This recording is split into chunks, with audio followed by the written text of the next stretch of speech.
மிகச்சிறப்பு வாய்ந்த வகையில் இன்றைக்கு ஒருங்கு செய்யப்பட்டிருக்கக்கூடிய காலநிலை மாற்றத்திற்கு எதிரான இந்த மூன்றாவது மாநாட்டில் தமிழ்நாடு கிளைமேட் சேஞ்ச் சமிட் 3.0 நிகழ்விற்கு சிறப்பு விருந்தினராக வருகை தந்து இந்த விழாவிற்கு இந்த நிகழ்விற்கு பெரும் பெருமையினை சேர்த்திருக்கக்கூடிய மாண்புமிகு தமிழ்நாடு முதலமைச்சர் திராவிட மாடல் ஆட்சியின் மூலமாக இந்த தமிழ்நாட்டை உள்ளடக்கி இருக்கக்கூடிய இந்த நிலப்பரப்பு இன்றைய சமுதாயத்திற்கும் தலைமுறைக்கு மாத்திரமல்ல எதிர்கால தலைமுறைக்கும் நாம் விட்டுச் செல்லக்கூடிய இந்த சுற்றுச்சூழல் இது என்றைக்கும் அவர்களுக்கு பயனுள்ளதாக பயன்படுத்தக்கூடியதாக அவர்களுக்கு அது ஒரு அரணாக விளங்கக்கூடிய வகையில்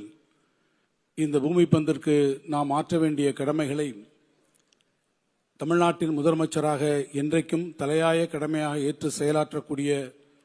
நம்முடைய மாண்புமிகு தமிழ்நாடு முதலமைச்சர் ஆருயிர் அண்ணன் தளபதி அவர்களை நான் முதற்கண் வருக வருக என்று வணங்கி வரவேற்கிறேன். இந்த நிகழ்விலே பங்கு பெற்று சிறப்பித்திருக்கக்கூடிய மாண்புமிகு வனத்துறை அமைச்சர் பெருமதிப்பிற்குரிய அண்ணன் பொன்முடி அவர்களையும்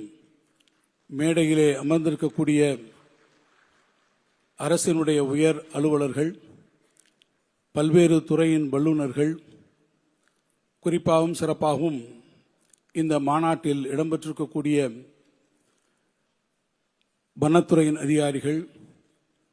தமிழ்நாடு பொல்யூஷன் கண்ட்ரோல் போர்டினுடைய நிர்வாகிகள் பல்வேறு துறை சார்ந்திருக்கக்கூடிய அறிஞர்கள் இந்த நிகழ்விலே கலந்து கொண்டிருக்கக்கூடிய அரசு சாராத அதிகாரிகள் குறிப்பாகவும் சிறப்பாகவும் காலநிலை மாற்றத்திற்கென்று நம்முடைய மாண்புமிகு முதலமைச்சர்களாலே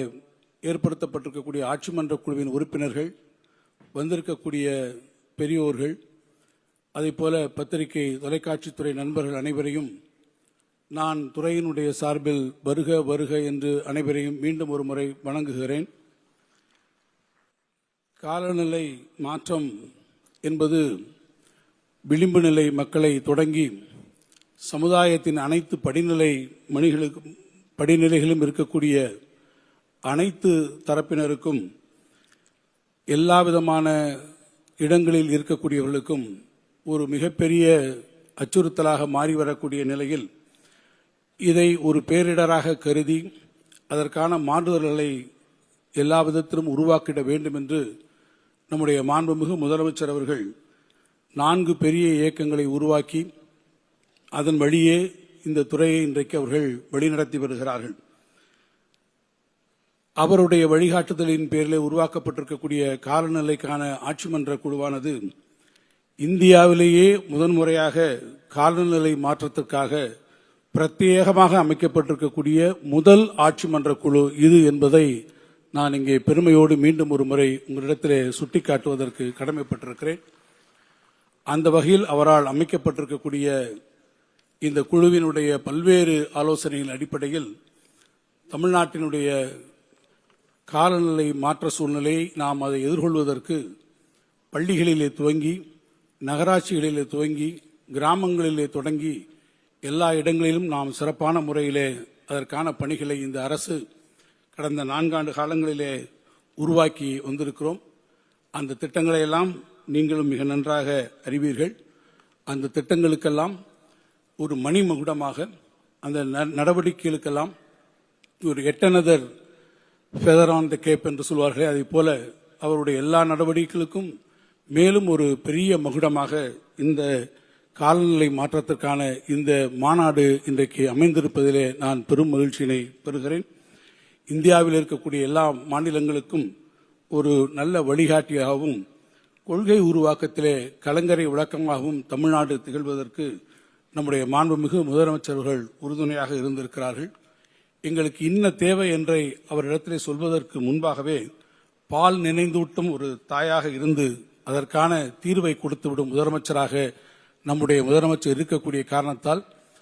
இந்த காலநிலை மாற்றத்திற்கும் சுற்றுச்சூழலுக்கும் தேவையான நடவடிக்கைகளை மேற்கொள்வதற்கு அதற்கான உரிய கட்டமைப்புகளை உருவாக்குவதற்கு மாண்புமிகு முதலமைச்சர் அவர்கள் நமக்கு பெரும் ஆதரவை அளித்திருக்கிறார்கள். அவருடைய ஆதரவின் அடிப்படையில் நாம் எதிர்பார்த்ததற்கு முன்பாகவே இன்னும் சொல்ல வேண்டும் என்று சொன்னால் இந்த தேசிய இலக்காக நிர்ணயிக்கப்பட்டிருக்கக்கூடிய 2070 முன்பாக பூஜ்ய கார்பன் இலக்கை தமிழ்நாடு அரசு நிச்சயம் அவருடைய தலைமையில் தமிழ்நாடு எய்தும். அந்த கார்பன் நியூட்ரலிட்டி ஜீரோ கார்பன் என்பதை நம்முடைய மாண்புமிகு முதலமைச்சர் தலைமையிலே தமிழ்நாடு மிக விரைவில் எய்தும் காலம் நெருங்கிக் கொண்டிருக்கிறது என்பதை மாத்திரம் நான் நன்றியோடு தெரிவித்து மீண்டும் ஒருமுறை உங்கள் அனைவரையும் வருக வருக என்று வரவேற்று அமைகிறேன். நன்றி, வணக்கம்.